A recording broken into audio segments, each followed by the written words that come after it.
తూర్పుగోదావరి జిల్లా రాజమండ్రిలో రేపు మంత్రి నారా లోకేష్ పర్యటించనున్నారు. రాజమండ్రి ఆర్ట్స్ కాలేజ్ కు చేరుకొని అక్కడ ఆధునీకరించిన ఆర్ట్స్ కాలేజ్ ప్రధాన ద్వారాన్ని మంత్రి నారా లోకేష్ ప్రారంభిస్తారు.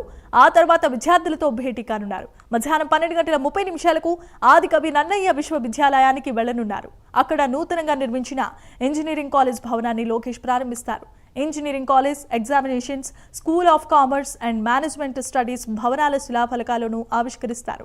ఇక ఈ కార్యక్రమం అనంతరం టాటా ఇన్నోవేషన్ హబ్తో ఎంఓ కార్యక్రమంలో పాల్గొంటారు. మధ్యాహ్నం 1 గంటకు చెరుకూరి కన్వెన్షన్ కు చేరుకుని టీడీపీ కార్యకర్తల సమావేశంలో పాల్గొంటారు మంత్రి నారా లోకేష్.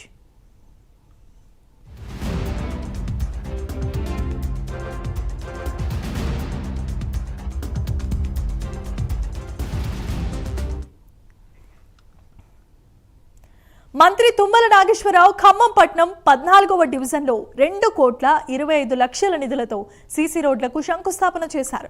ఈ సందర్భంగా ఆయన మాట్లాడుతూ